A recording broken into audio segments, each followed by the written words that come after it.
Thanks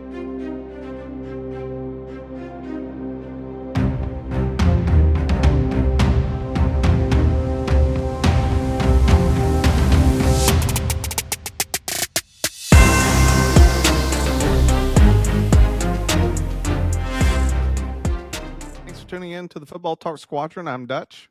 I'm Maul. And I'm Pops.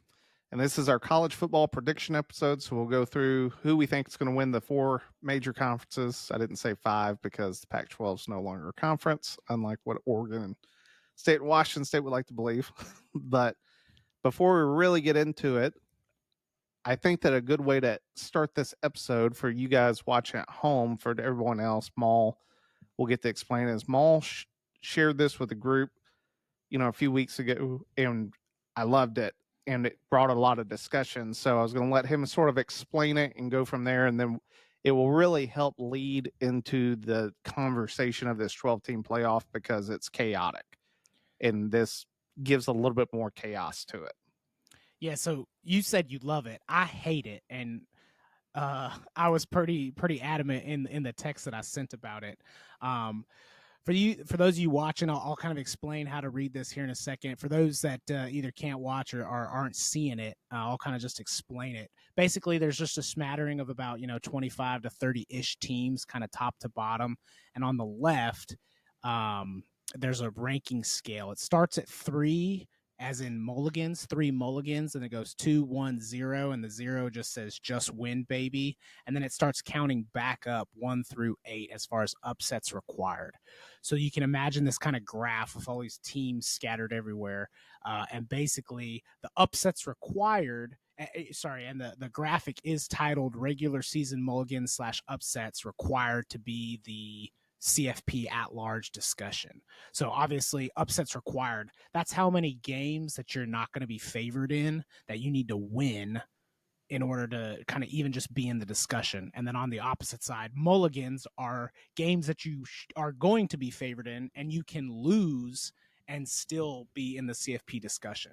And why I hate this graphic is because it kind of goes to the point that me and Dutch have said, even from last season, about how predetermined some of these rankings are, and like how it almost it seems meaningless for even playing the games. So the best example is mulligans. Georgia is at 3, meaning Georgia can lose 3 games this season and still totally be in the CFP discussion, which I'm, you guys will probably agree with me. I don't think either one of us thinks that Georgia's going to lose 3 games this season.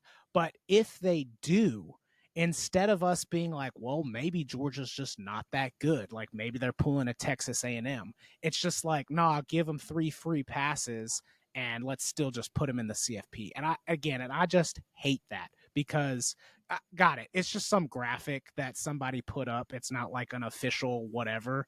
But still, like, this is how people are rating these teams, is because they already have a predetermined outcome for these teams in their head, and they're going to use whatever they need to at the end of the season to fit that narrative. And that's what I don't like, because only in college football does that happen. Like in no other sport, like especially the NFL, are they going like, well, the Chiefs should have been really good, so we'll just put them in the playoffs regardless of whether they win the West or not. And like, that's just so silly to me. Yeah, I want to clarify. It's not that I love the graph in terms of I agree with it.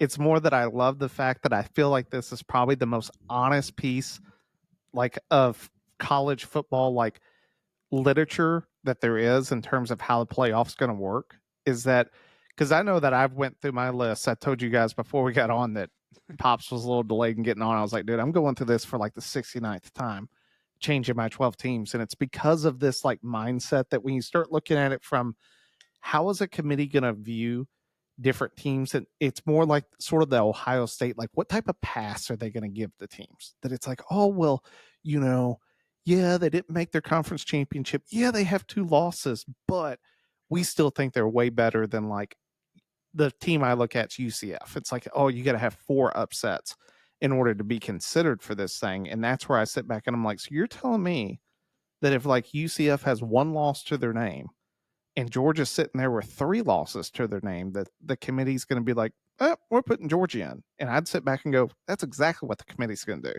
100%. Yeah, I mean, like we saw it already happen. Like it's BS across the board. And again, I'm not saying that it's not like in everybody's mind, but the fact that it's like already this predetermined, like, why are we even playing the season? Like, why? Why are we even playing this season? Like, sorry, Houston and Stanford down there, upsets required 8. Like, you're not making it, dog. Like, why even play? Just go home for the season, take it off, start working out. Like, work, get an agent and work for the pros, because there's no point playing this season. It doesn't make any sense. It's stupid. Pops, floor is yours. Yeah, I mean, you guys are saying it. I mean, pretty much as good as you can. There's nothing really that you guys haven't said. I think it's, I mean, it all boils back down to, just the money. And, I think we're going to get into that a little bit about these teams as we get ready to transition into talking about who we've got in the CFP. You talked about it last season about, how the money was going to influence these decisions of who was going to make it into the playoffs. Like, just like last year, does Florida State need to get in? No, they're going to suck. Nobody's going to watch that game, And so what happens? Alabama makes it, and, now you got all the viewers back. So, I think we're only going to see that, disparity just continue to happen, all because the money's what's ruling college football. Yeah, and the last thing I'll say on this, kind of along the same lines, is part of the problem with college football, like when you compare it to the NFL, is it's the way the schedules are built, right? I mean, especially with these super conferences now, like Houston and Stanford, like they're not even playing half the teams that are even going to be in consideration. You know what I mean? Whereas like the NFL does a really good job at, like, you get a good mix across all divisions, and everybody in your division plays those same guys. Like, you can't do that in college football, because the conferences now are so big, and anybody that plays outside conference games are all cupcake, FCS schools. So it's too difficult to make these comparisons, across the board, which I think goes to Dutch's point, is everybody thought 12 teams is going to alleviate some of these issues, but it's probably just going to complicate it more, because it's like, how do you treat a 10-2 Ole Miss versus a 10-2 Penn State, and they don't play each other? Like, how do you rank, rack and stack one of them over the other?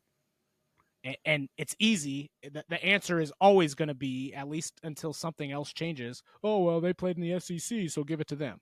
Mm-hmm. Unless it's Ohio State. Or Notre Dame. Dude, I was about to hop on my anti-Catholicism bandwagon here for just a second, because Notre Dame's the team out there that this is the one that, like, it's always defies the committee, like, logic of like, hey, here's the rules that we have built. Like, yeah, you need to win a conference, you need to be a conference champion, you need to do all these different things, and you're in. And we sit back and we give a pass to Notre Dame every single year, and they willingly choose to not play in a conference.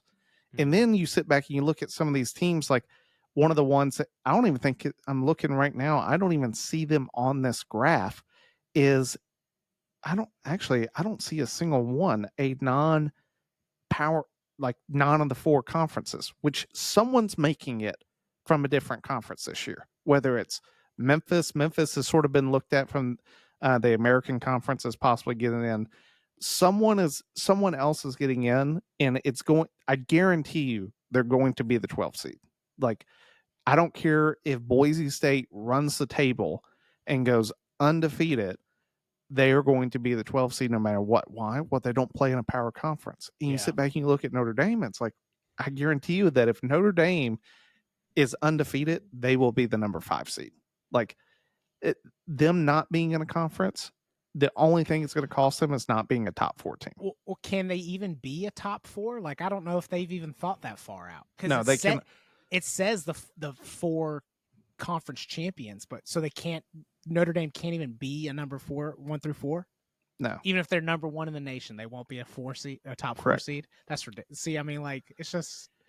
And that's what Saban brought this up. Saban was like, I don't know why we're doing this. Like, only the conference champions can be the top 4 teams, because let's say that a conference just is trash. Like, heads up, that's what I sort of think of the ACC this year.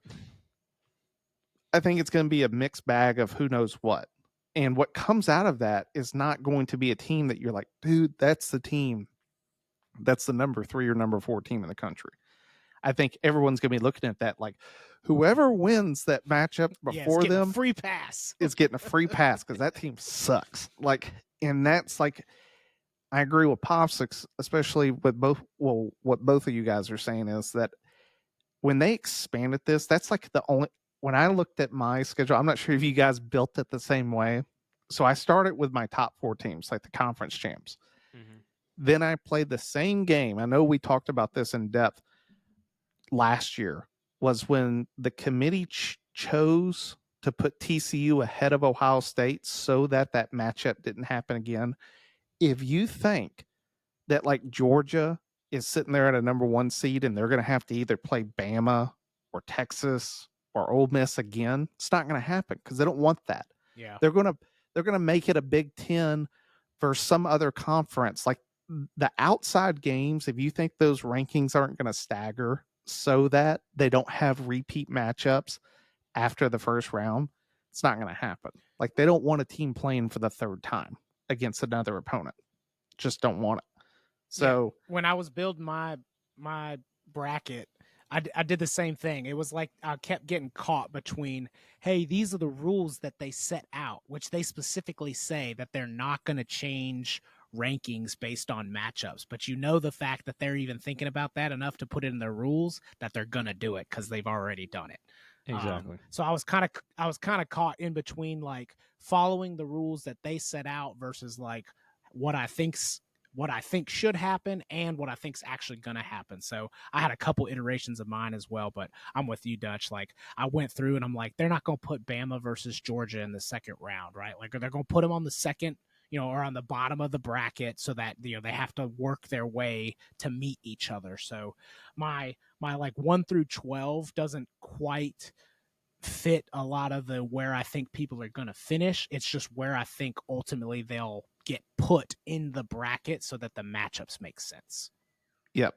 Because the matchups I think are going to drive its viewership. Like people want to see the games, just like what Pop said of last year. It's like we're going to make games appear to the way that we know the money's going to go. And it's not that Florida State didn't deserve it. They were 13-0. I totally get that. I think everyone knew that if they played, they were going to be on a 3rd string quarterback that hadn't looked great.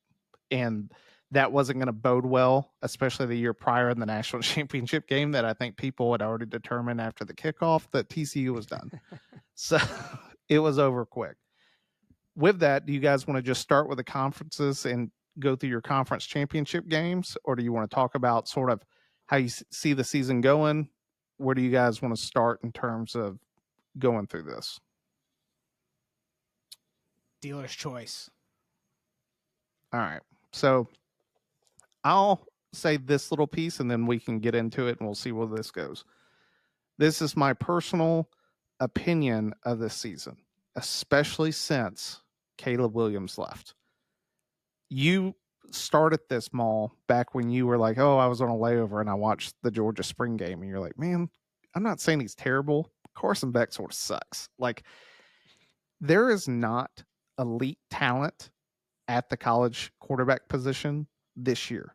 Like, I think that Carson Beck may be the best quarterback in college football. It's between him and Ewers at Texas. But neither guy am I sitting back, sort of like I was Caleb Williams last year, that I was like, dude, that dude has like immense talent. Like, I don't see it from either one of those guys. And I think that's across all of college football, which I think makes it a wide open race, except for if you have a really good defense. Like, if you have a really good defense, I think defense is going to win championships this year. You can already sort of see where I'm going with my different picks. But you see it in the NFL right now, too. Like, I get it.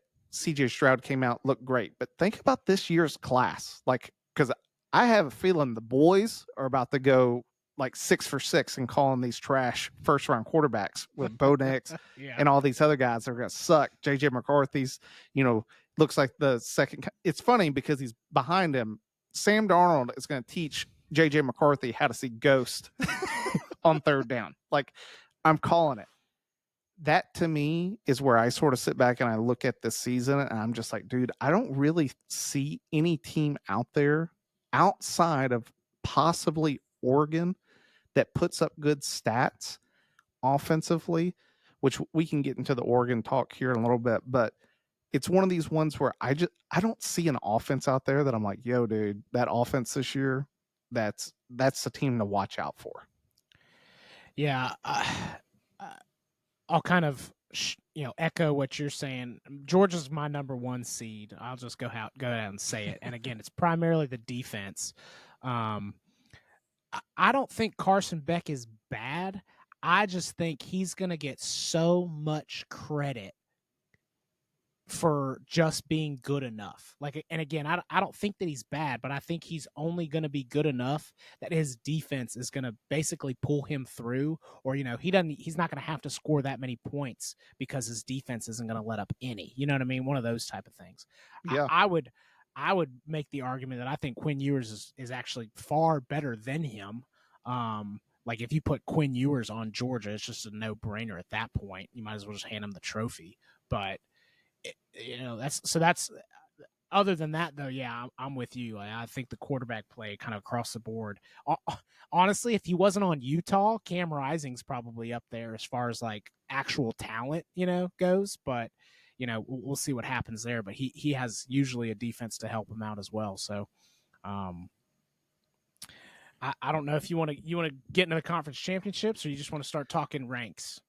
Yeah, I think that we can go conference champions first. So let's just start with the ACC. Who do you guys have in the ACC?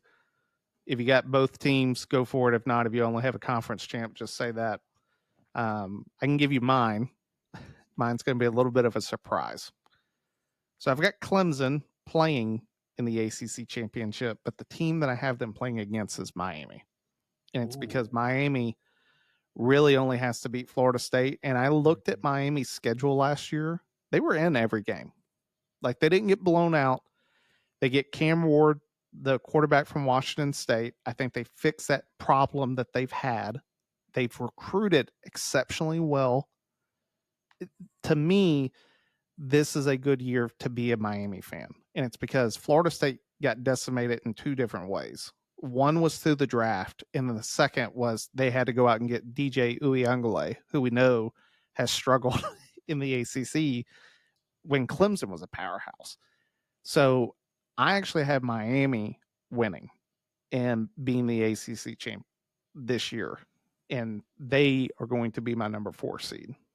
Oh, I thought you said Clemson. I have them playing Clemson. Oh. But I have Miami winning the game. Yeah, it's funny that you mentioned that.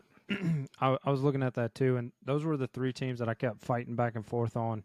As I was looking at me personally, I had Florida State playing against Clemson, with Florida State getting the edge for that out of the ACC this year.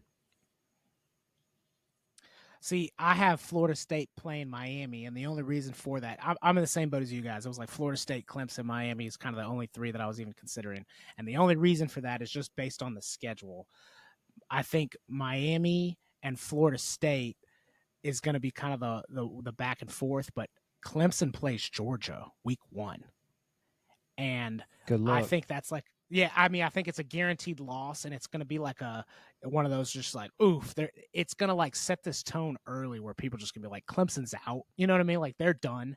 And then they also have to go play Florida State. So if Florida State then beats Clemson, like, I feel like Florida State, Miami, when they play, it doesn't really matter if they're both undefeated and they both have that 1 loss. It's like you're going to get that redemption. But if Florida State beats Clemson as well, now Clemson's going to have 2 losses, and that's what I think is going to keep them out of it. So I've got Florida State playing Miami and Florida State getting the edge, and they're my 4 seed.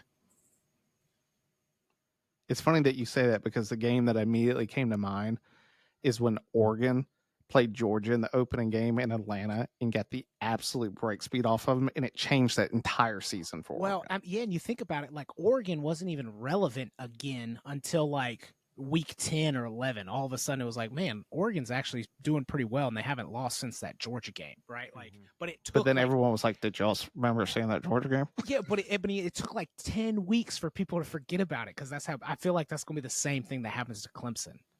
And again, I just don't see Clemson even remotely in the same ballpark as the talent that Oregon has, or at least had last year. For me, I have Clemson, I have Miami winning out, going undefeated to get to the ACC championship, and the only game that Clemson drops is the Georgia, and that will play an important factor later. Big Ten, who you guys got? I'm jumping on the train. I mean, I'm going with Oregon. I like Dan Lanning, everything that he's been able to create out there, and I mean, he only has to travel this way, I think, twice this season. So the amount of times that he's actually traveling from one coast to the other, like, I don't think it's going to be too big of a deal for the team. And for me, it comes down to Ohio State. I think Michigan's still going to be there, but I see them slipping in like that number 11 spot. So for my Big Ten championship, I had Oregon and Ohio State playing one another. I had the same. However, I have Oregon beating Ohio State in the regular season and then losing in the conference championship. So I think Ohio State's going to take the championship, and then Oregon's going to get put down at like the 10 seed. The only reason for that is Oregon has been notorious throughout its, last whatever 10 years you call it, where they've been this like high powered, fast running offense. They crush it until they play anybody with like big offensive lines. And the Big Ten's kind of known for that, right?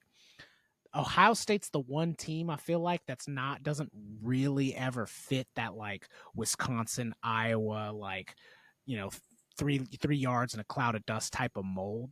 So it works out well in Oregon's favor that they are kind of built to beat them. So I think they will during the regular season, and it'll throw this huge chaos and like, oh my gosh. But then I think Ohio State's going to redeem themselves in the championship. It's funny that you say that, because the next two of these this conference and the next one, I think works out exactly like this, where, in my opinion, whoever wins the first matchup will lose the conference championship game. Mainly because I think it's just hard to beat a good team twice. And so I actually have Oregon playing Ohio State. I think Oregon gets beat at Ohio State when they meet up first. And that sort of sets the tone. Oregon keeps winning.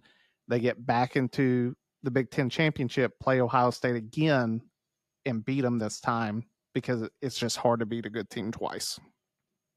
So that's the Big Ten. And then the conference of also just misfit toys. And if either one of you says Dion's going to win the Big 12, we're going to have a come to Jesus meeting. Big 12. Pops, that was not a good sign. Let's go with you first. I feel like you're about to say Colorado. We're going to fight. No, no, I had it between last year's runner-up and Utah. I think we already had that discussion with Cam Rising. Utah's always seemed to have a decent team. Last year they're plagued with injuries, and I think Utah is going to match up against Oklahoma State, and Utah's going to take it. Yeah, I got Utah taking it as well. As far as who they're playing, I had Utah or OK State kind of in the margins there as far as scribbled down, but there's honestly that whole conference, even Utah included. I mean, they could lose to anybody. Like they're those teams that always just seem to lose games that they have no business losing for. They'll be favored by 2 touchdowns to Baylor or something, and then end up in the fourth quarter in a close game. Like they always do weird things at weird times. But again, I've talked about, I think Cam Rising coming back again with just so much experience, and Utah always has a solid defense to build around. I think they're gonna take the Big 12. So this is where I say we're going to have a repeat. The last game of the season, Utah, and this is my sleeper prediction for the 12-team playoff. Utah's going to travel to an undefeated Central Florida, and I think they lose. And I think they meet again in the conference championship, and Utah avenges the loss. Wow. But I look at UCF's schedule. I think Gus Malzahn's a good coach. Like, he knows how to coach offense. And last year, they absolutely beat the brakes off of Oklahoma. Like, and I get Oklahoma wasn't a great team, still a team that beat Texas. UCF has that like potential that I think that they could run, especially in the Big 12, because now there's no Texas and Oklahoma to stop anybody. Like, it's really just, can you not lose the games that you're sort of not favored in? Like, because I think they're not going to be favored against Colorado and some until we find out that Colorado's just as trash as they were when they blew a 29-point lead to Stanford last year. Like, Colorado is them in, sorry to bring this up, Maul, but like Southern Cal are sort of in the same boat this year. I think both programs we sort of look at and we go, we sort of think you should be better. And we think that you're going to be better than you were last year. But at the same time, like, I can easily see us getting to like midway through the season, like both of these coaches are getting fired. Like, it's just, I'm with you. I'm pretty sure you could go back and find the clip that I said, when Lincoln Riley brought back Grinch, he dug his own grave. Like, I mean, he started carving the headstone, right? I mean, it was either like a, hey, we really did fix it, which they clearly didn't. And Lincoln Riley knew that. So at the beginning of the season, it was like, all right, maybe he knows something we don't. But then the instant they started playing and you're like, nope, we suck just as bad as we did last year. Like, you knew it. It was like, it's done, dude. It's too late. Because now, like, if some miracle USC pulls out a bunch of upsets this year, I mean, that's the only way it saves him, because he cemented his 2-week notice last year when he brought back Grinch. I agree. I can't agree anymore. So that's sort of my shocking. UCF's going to be in the playoffs, heads up. But that's sort of where I'm going with that. SEC championship. On the record, Nick Saban came out and said Georgia versus Texas. So who do you guys have? Georgia versus Texas. Of course he has Georgia versus Texas. I will say, and call me a conspiracy theorist on this one, it just seems like all of the other quote-unquote good teams in the SEC outside of Georgia doesn't play any of the other good teams other than Georgia. Like, Georgia plays them all. Georgia plays Bama. Georgia plays Texas. Georgia plays Tennessee. Georgia plays Ole Miss. Like, all of those good teams.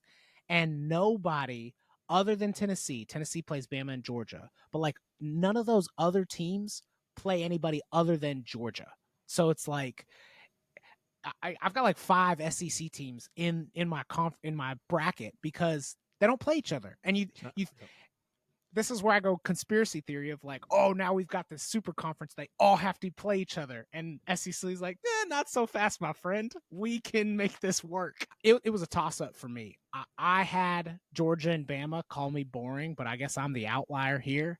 I think it's going to work out for the committee's favor, because then Bama's going to end up having 2 losses to the same team, but it's going to allow them to rank Texas higher and Bama lower so that they don't have any of those. And Pops, did you have Georgia beating Texas, or you got Texas pulling the shocker? No, I've got Georgia beating Texas. I'm a fan, but I'm not dumb. Exactly. I got to keep my credibility on the show. But no, I've got the other team that could be a surprise down the stretch for me would be LSU. Looking at their schedule, they play the only road games that's really going to challenge them is not even challenge them. Excuse me. The road games that I was looking at later in the season was really Florida. But they've got to play Ole Miss at home and they got to play Alabama at home. And it's like, well, if they come through those games unscathed and still undefeated, like, I think that they could be a sleeper team. I've already got them in my top 10, but I could see LSU potentially making that stride this season. Listen, I don't got to worry about my credibility. They're going to lose to USC week 1 and end Week their 1. hopes right then and there. I mean, hey, they lost to Florida State last year. Yeah. So my SEC championship, and I'm going to explain this because I don't want to seem like I'm picking my own team again. It's Georgia and Bama. I have Georgia winning. Here's why I think it's Bama that gets in and not Texas. I had Texas into my bracket up until the last iteration, and Texas doesn't make it. Doesn't even make the bracket at all? Correct. Wow. I think they lose against Michigan. I think they lose against Georgia, and I think they lose the last game of the season, if not two more, Oklahoma and Texas A&M. Last year, Texas's pass defense was 116th in the nation. Their pass defense. They lost their defensive line. I don't know if you guys just saw, they lost their starting running back this season, tore his ACL. He's done. They lost Adonis Mitchell and Xavier Worthy. I get they have Quentin Ewers, but I think Sark's a good coach. Is he a good enough coach to take all the pieces that they lost And rebuild and now try to run the table again? I think it's very difficult. And when you think about Texas last year, I know Pops is a fan, so he can speak a little bit to it. Dude, they went down to the wire with K-State and other teams. And I'm not saying they're bad teams, and this does not mean they're in the SEC now. It's more like Texas was never really dominant last year. Don't get me wrong, they beat Bama. They did. Double digits. Then they go drop a game to Oklahoma. That later in the season, Oklahoma looked like trash.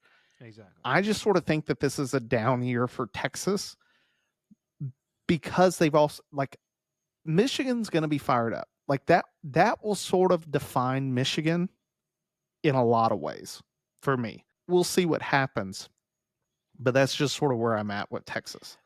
I don't know if this is just me, dude, but I feel like I got Michigan beaten like nobody. I'm looking at through people's schedules, and every time I saw Michigan on there, I was just like, win. I'm not saying it's not gonna be a tough game, but I got Michigan essentially disappearing. Michigan's not in my 12-team playoff either. Yeah. Which is, we can get into it now. Pops, who's your number 1 seed? Since Maul's already got Georgia. Okay. I had a feeling. I already have written it in. I am this year. I learned something valuable last year, is that the NFL and the college, I didn't write anything down. This year, you boys keeping notes. That way, when we get halfway through the season, other things, we can bring it up and have some actually good discussions about it. So both of you, all three of us, have Georgia as our number 1 seed. Who do you guys have your number 2 seed? Oregon. I have Ohio State. Okay, and Pops has got Oregon. I have Oregon as well. Number 3 seed. Number 4 seed. Florida State. All right, so I had Oregon. My number 3 seed was Utah. Number 4 seed was Miami. So that was the big change from the ACC. So now I'm going to do this a little bit different. Instead of going, we'll go through and rehash, but the teams that will play Georgia. So your number 8 and your number 9 seed, who are they? Number 8 is Penn State, which, let me just take an aside on Penn State. Penn State is cheering for this 12-team playoff harder than anybody. This was built for Penn State. This literally was built for a team exactly like Penn State. And for Ole Miss. They're playing Ole Miss in my game. 8 is Penn State, 9 is Ole Miss. Those two teams were built for this 12-team playoff. One, because it's we got these mega conferences. We don't have to play those same two teams every single year and lose to them. And guess what? Even when we do, we got a shot. They are loving this. What you just said sums up the 12-team playoff to me, because of how many teams are now in the SEC, Big 12, and SEC. It makes it so Ole Miss never has to play Bama. They have to play LSU and Georgia, But outside of those two teams, it's like they don't really have to play anybody. They play Oklahoma, I think, but they don't have to play Texas. Texas doesn't have to play Bama, and I don't think Texas has to play LSU. Texas just has to play Georgia, and they have to play Oklahoma and Texas A&M. It makes it so that I think it really sort of helps the committee sort of be like, well, we really don't know, how good this they goes are. back. This goes back to that original graphic that we showed. You know where Yes. Penn State is on that bracket? I'll pull it back up. They're in a one mulligan. I mean, like every year for the history of the Big Ten, it was like you got to beat Ohio State and you got to beat Michigan. Now, Penn State could lose a game that they were supposed to win and still make it. Like it's just they love this. They're all about it, right? Look way up there at the top. Penn State's in the mulligans category. That's wild. They love it. Yeah, 100%, because I think they only have to play Ohio State. Like, yeah, they don't even play Michigan. Yeah, they don't play Michigan. I think they catch Washington, which Washington is going to be the TCU of 2 years ago. Like, we make a national championship, we lose, and then the following season, they're going to get destroyed. They lost everyone from that team. Washington's going to be terrible, including their coach. Yeah, everyone. And they play them back to back. November 2nd they play Ohio State. Then the next weekend they play Washington. So like up until then, Penn State has the ability to run the table.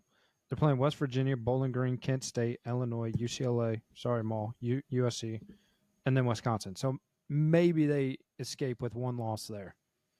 But so you got Penn State, Ole Miss, and Pops. Who do you have? For my 8 and 9, I've got LSU and Ohio at State. 8. Yes, and Ohio State at 9. All right, Maul, from your Penn State, Ole Miss. Who do you have winning? I have Ole Miss winning. Ooh, sets up a rematch. All right, Pops. Who do you got winning? LSU? Yeah. Dang. I hate Ohio State. My number 8 and 9 is a team that Penn State does not play in the regular season. But this is a team that I think that you'll sort of sit back and go, oh, I can definitely see how they'll sneak their way in. Penn State, the number 8 seed versus number 9 Iowa. Like, I think Iowa's got a good defense. They always keep them in games. They'll do enough to sneak their way in. And I think it's Iowa and Penn State are built for this because it's all. But go ahead. Can McNamara do anything with the offense? I just think that the defense is good enough that they'll be in games and they'll win some that they need to. That's just, and when you look, who's right up in the same category Penn State in this Mulligan sheet? Iowa. Yeah, Iowa. I have to look at Iowa's schedule because I'll agree with you. Like, I could see their defense pulling out some sneaker where they beat somebody that they shouldn't, but I feel like it needs to be like a high profile game for that to gain any traction for them because they're probably also going to lose a game like that as well. That they shouldn't. Yeah. That they shouldn't. I only feel like they're going to lose to Ohio State. So they play Illinois State, then Iowa State, Troy, Minnesota, Ohio State, Washington, Michigan State, Northwestern, Wisconsin, UCLA, Maryland, Nebraska. See, like I think they only lose to Ohio State. God, see, I could see them dropping Nebraska, Maryland, Northwestern, or Iowa State for that matter. Like, I see like 4 games that are threats on that schedule. I see a ton of threats, and it was one of these ones where it's like I had to pick some teams that I was like, I'm not crazy about, which I think is going to play out even more. Like all of my teams, I'm like, oh, well, it's funny because I feel like most of our arguments in ours are like, well, I think that this team's only gonna have 1 loss and this team's only gonna have 1 loss. Dude, I guarantee we're gonna get to the end of it. So like we're comparing 4 loss teams against 5 loss teams. Like it's gonna be 10 and 3s and 7 and 5s. For sure. So, and I have Penn State winning it. Finally, James Franklin proves he can at least win something before they have to play Georgia. So then our number 2 team, Oregon, who is your guys' 7 and 10 seed? So I actually have Bama at 7, Okay. and then Oregon at 10. Sorry, my bad. I forget. Me and Pops are on the Oregon train. Or actually, I had Ohio State at 2. you had Ohio State at 2. Yeah. All right. Pops, who'd you have at 7 and 10? Yeah, Bama's at 7, and then I had Clemson at 10. Wow. Some of our minds think alike because that's the exact matchup I had as Bama Clemson. Wow. I think that's like this was for me. We was, all have Bama at 7. That's kind of wild. No, I had Bama at 10 Oh, you have Bama at 10. Okay. and Clemson at 7. So Okay. Bama would have to go to Clemson to play them. But I feel like that's must watch. That's like a dream thing for the playoff. Like we get Bama Clemson again. Like Nostalgia. Yeah, exactly. You can't tell me the committee's not going to try to sell that. Maul up first.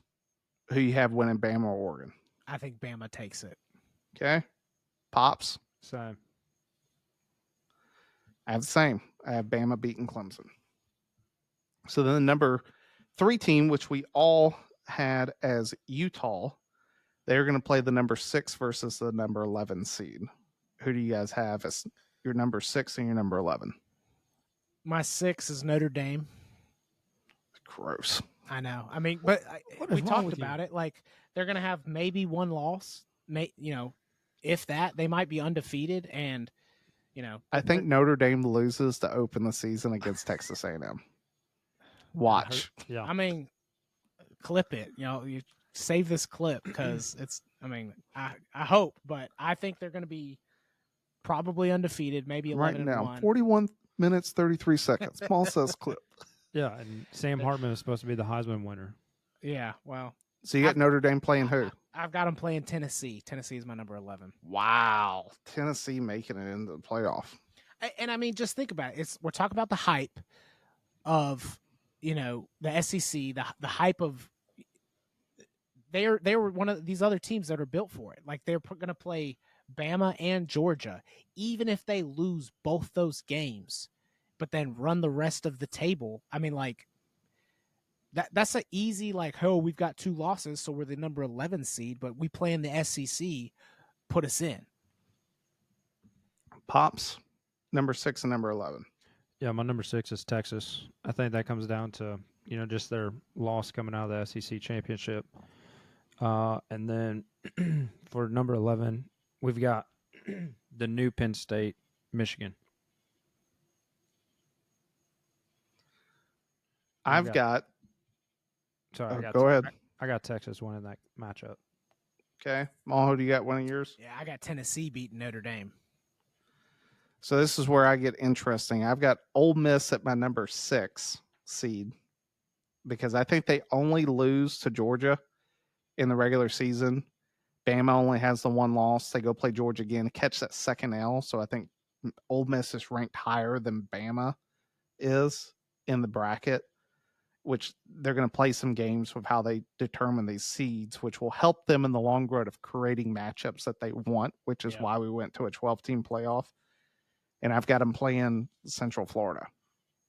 Wow. So the sleeper undefeated team that loses to Utah, I think backdoors their way in after a loss, sort of like TCU did that year. But I've got Kiffin and Ole Miss beating UCF and Malzahn to go on and play Utah, which will leave us with our final one. Both of you guys have Florida State. I've got Miami sitting there at number 4. Who's your 5 and 12 seed? Which the 12 seed, no one has said a non, really super conference yet. So I think we all knew we were going to put them as whoever it was. You could name whatever it is, but it's going to be 12. So my number 5 is Texas, and I kind of talked about this a little bit earlier. I think Bama's going to go into the SEC championship ranked higher than Texas, but they're going to lose again, and that's where it's going to bump them down so that they don't have to play Georgia again. It's going to set up. They're Ole Miss. I have them set up to play Georgia again, but I think they're not really like on the highlight right now. They're just going to be a team that gets in. It's like Texas, Bama, Georgia. Those are good ones. So I think Texas is going to take the 5 seed, and then my number 12 is Boise State. Pops. Yeah. My number 5 is the team that we've already talked about, lurking in the shadows. From the SEC, waiting for this opportunity for a 12-team playoff. Ole Miss. And you have them playing? Drum roll, please. Liberty. Tulane. Oh. Ooh. I was looking at it. Tulane's only big game. They play Oklahoma. So if they're able to, they have the chance to have one loss, possibly go undefeated. We'll see what happens. But I have Ole Miss winning that game. I'm guessing, Maul, you've got Texas winning yours. Oh, you got Boise State? No, I got Texas. For anyone that's not watching, Maul was giving the horns up and then immediately went down. I was like, "Oh man, we're gonna have the Fiesta Bowl all over again." It's funny that you put, of all the teams, Boise State in there, because that's who I have in as the number 12 seed, and I've got them playing Ohio State, of which Ohio State wins against Boise State. This is where I think that me and Maul were talking on the phone. He was driving home or something, and you said this, and I think it's a great point.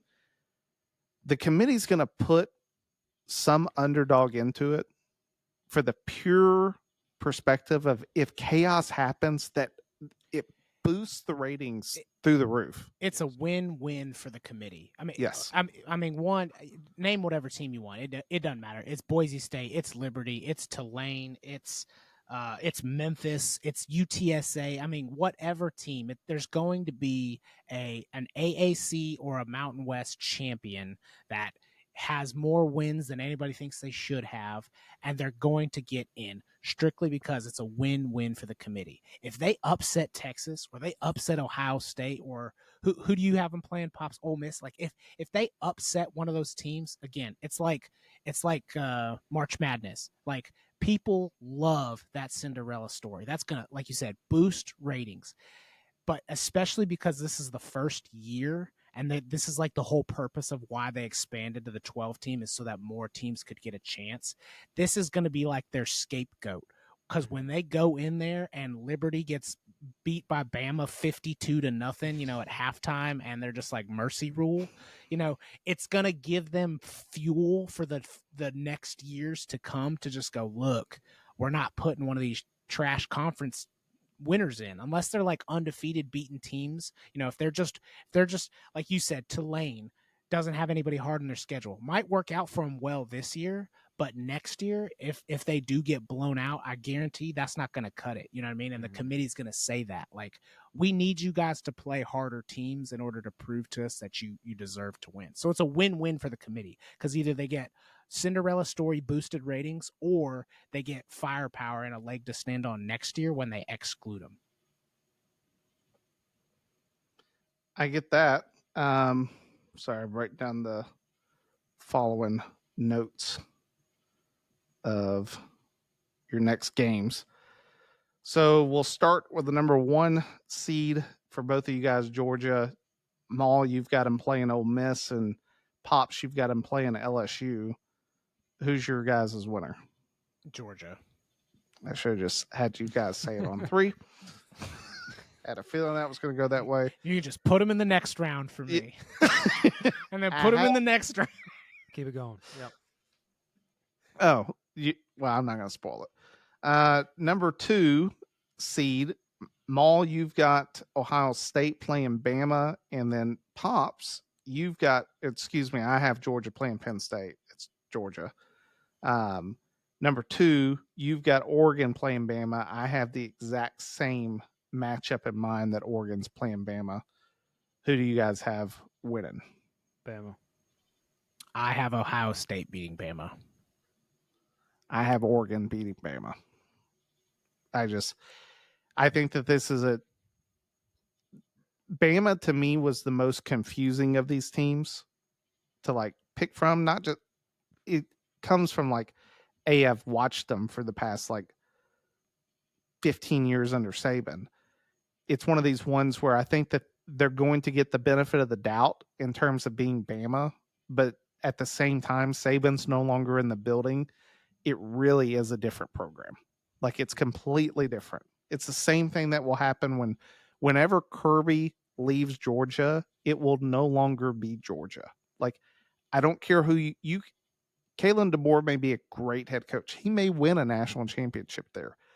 But from the idea that you're going to replace a guy that's been coaching football for like 60 years in like his defensive mind and all, like, think about him and Belichick and all the people that he goes and talks to and like game plans.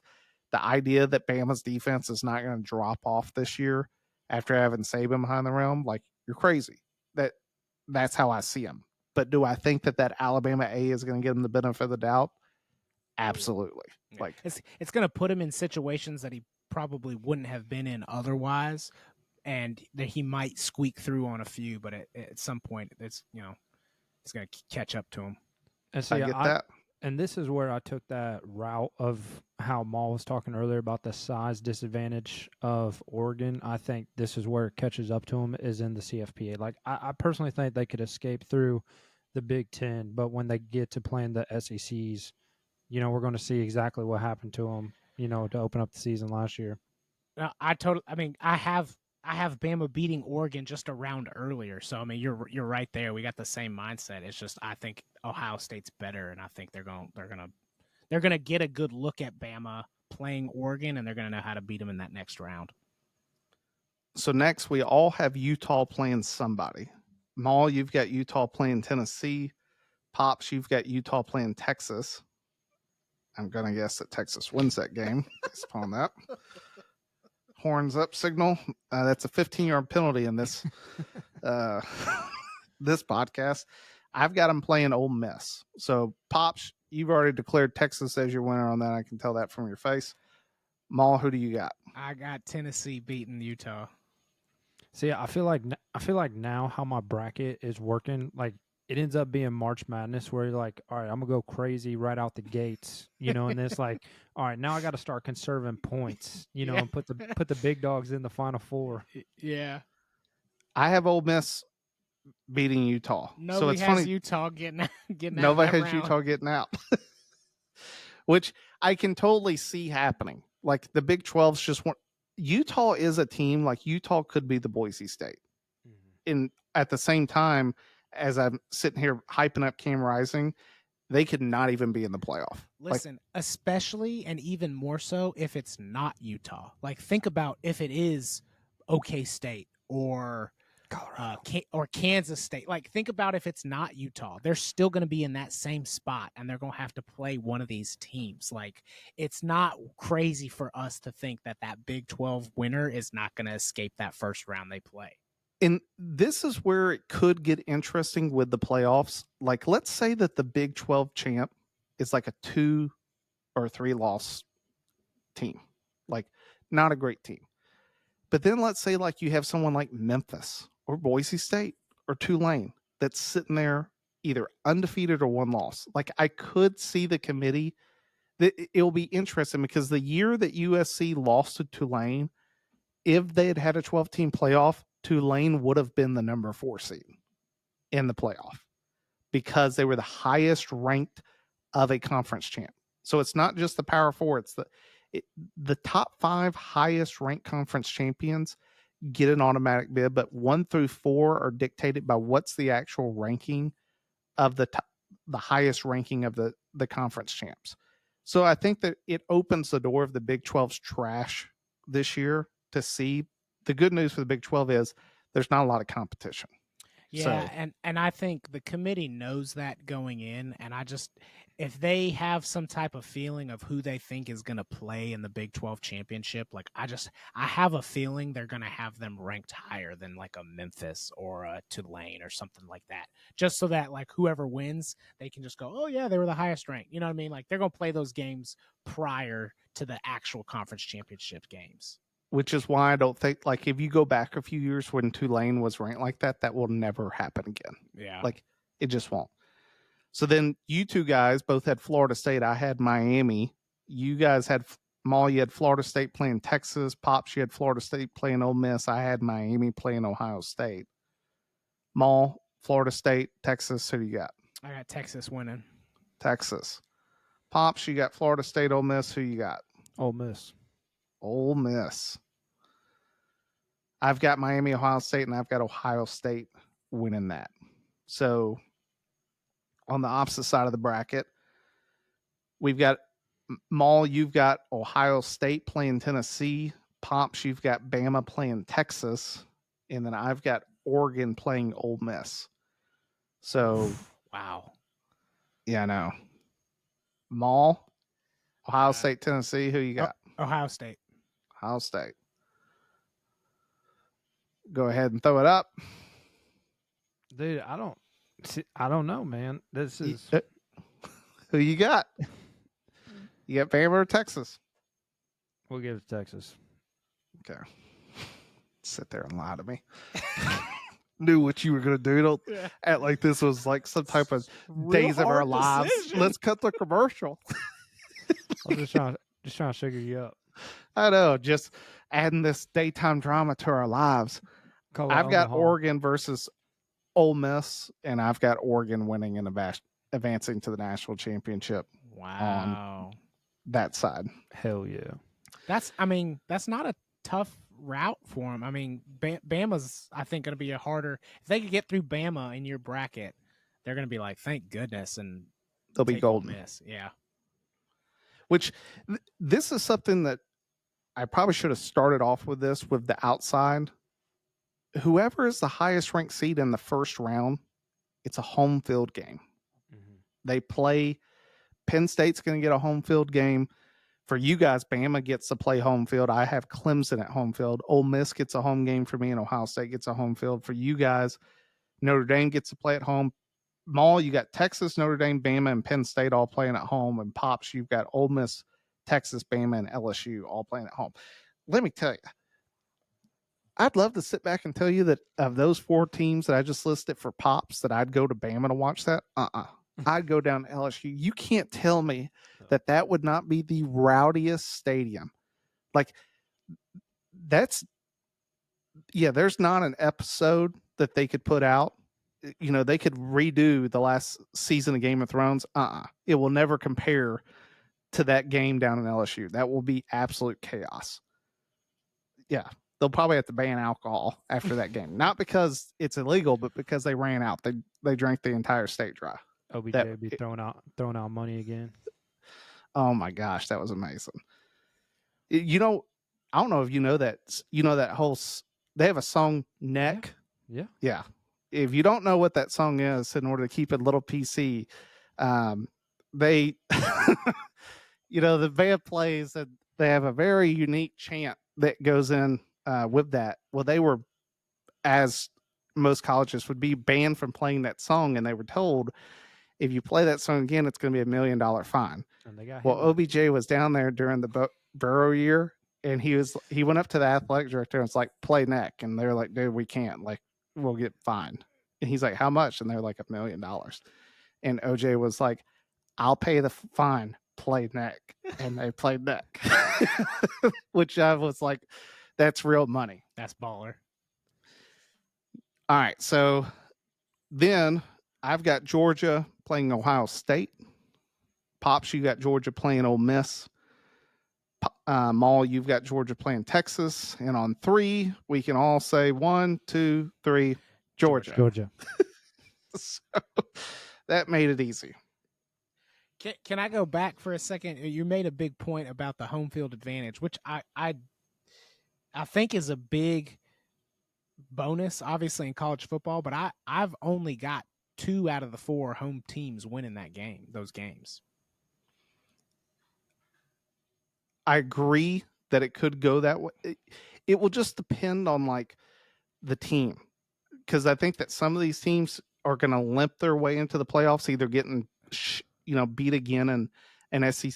Because a lot of it, I think, is what's going to happen is the team that loses in the conference championship game is going to, if it works out in a lot of the ways that we've been saying, is going to get ranked behind a team that didn't have to play, that only had 1 loss, that knew like we're getting into the playoffs and we're getting and we're going to get home field. Let's get ready. Like whoever pops up on that board when this committee ranks us, like we're getting them at home. This place is going to be, the SIP is going to be going wild. Like, yeah, I can definitely see that. It will just be interesting to see who they catch because you never know who they're going to catch.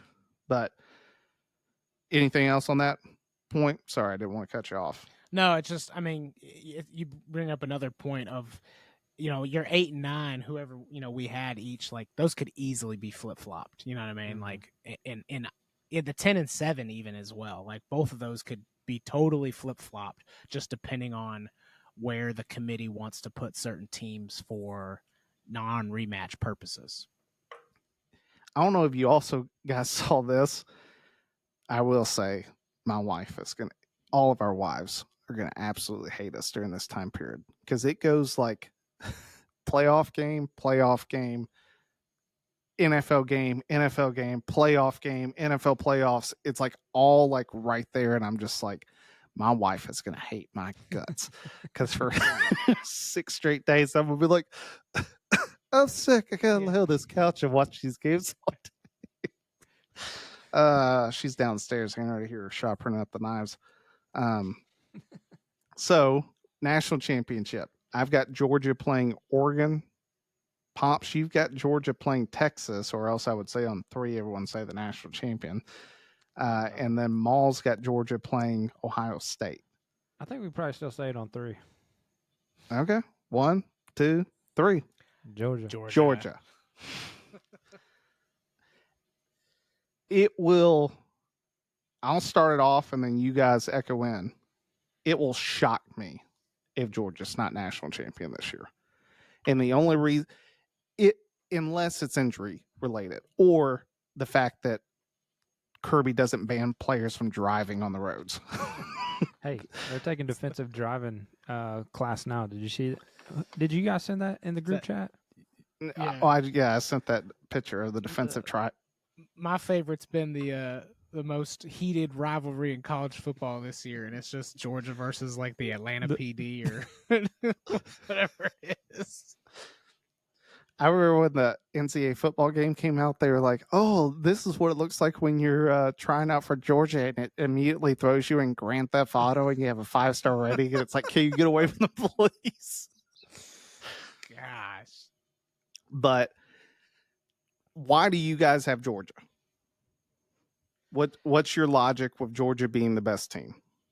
Is it defense? Is it just Georgia in general? What leads you? Because we're all on the same page of it's Georgia. Why is it? I mean, to me, it's just right now. It's the way college football has been. Is it's dynasties and streaks. Like based on everything we've talked about, based on the graphic that's still up on the screen, like they're already predispositioned by most people to just be there, right? So typically that kind of just happens because everybody wills it to happen.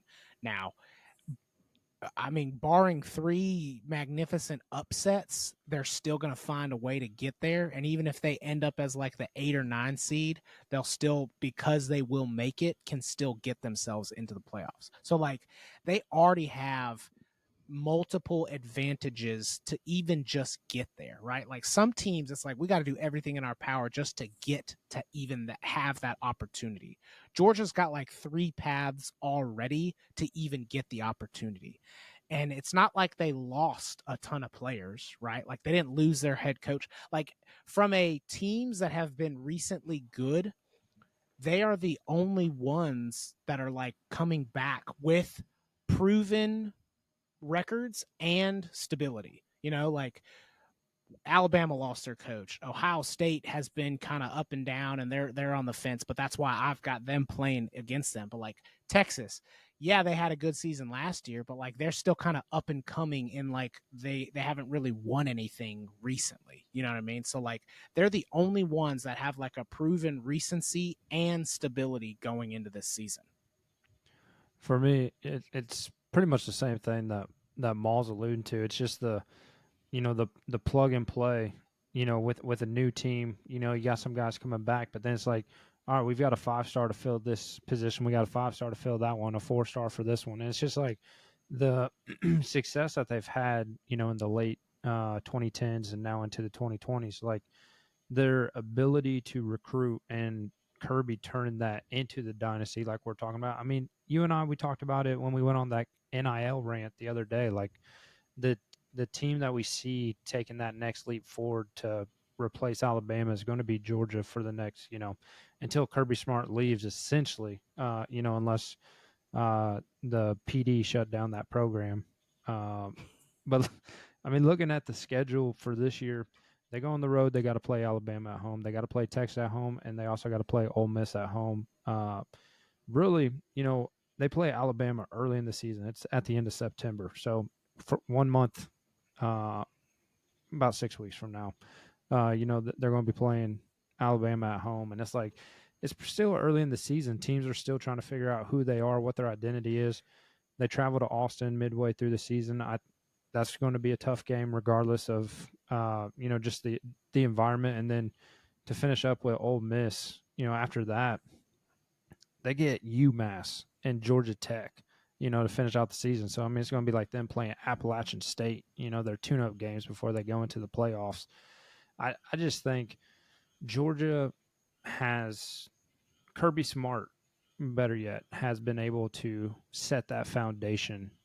And I mean, we all know what coaching tree he comes from, and it's just that coaching tree of success. I mean, I think that's what we're going to see eventually with like Dan Lanning. Might not be at Oregon, it might be somewhere else, but Dan Lanning's from that tree. I think we're going to see some of these dynasties, continue to build, and maybe, just maybe, we'll see like the powerhouse beginning schools like your Ohio States, your Notre Dames.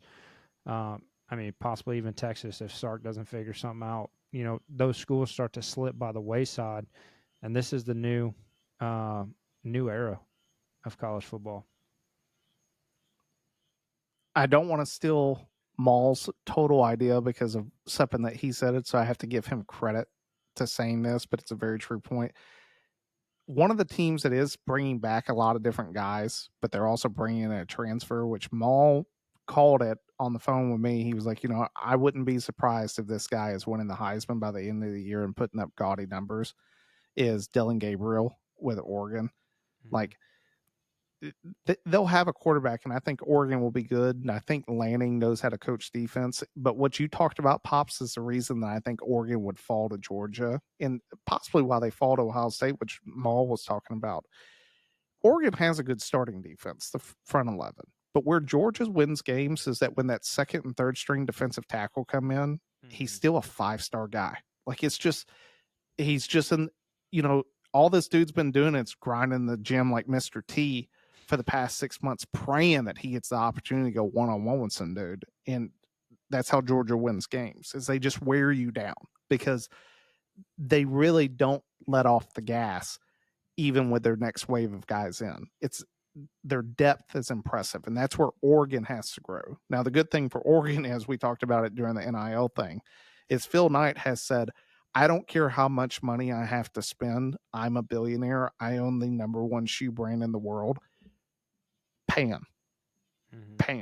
Where Oregon will put together. Oregon is, to me, the biggest challenger to Georgia in the coming years. Georgia has the ability to do Georgia things by just keep winning. That's the only thing that's going to derail Georgia, is to have a really bad year. Sort of like, it was funny because I know me and Maul talked about this before we ever started the podcast. Like, I told him that when Lincoln Riley went to USC, the best thing that could happen is exactly what happened year one. It's like, I have a Heisman Trophy winner, quarterback. Like, we got to a game. I really think that if they had beat Tulane, it would have really set them up. Because even last year, they still had a ton of hype. It was like Caleb Williams, like, USC's going to be back. They're going to be even better. And what happened? It was like, dude, they had this huge fall off. And now they don't have Caleb Williams. Recruits are leaving. It's like what Maul already said. Like, you can sort of see the writing on the wall. Like, Lincoln Riley's tombstone already has his first name and the first letter of his last name on the great chiseled in. It's there. SC was in the playoff talk that first year. Like, I know. The only reason they didn't make it was because of the defense. Like, everybody was just like, that defense. Like, if they had have just stopped anybody, we were going to be in the playoff. Now, I'm kind of glad we didn't, because we would have got embarrassed on a national stage like we did against Tulane. But that was like the thank goodness for the committee when they didn't put USC in, and then we lose to Tulane. They're just like, ha, see, like. Yeah, so Oregon has that chance that if Lanning can just keep winning, if he can have a good season, especially this year going in with the money that Phil Knight has, it'll be easier to pull kids in. Look, we're building a program.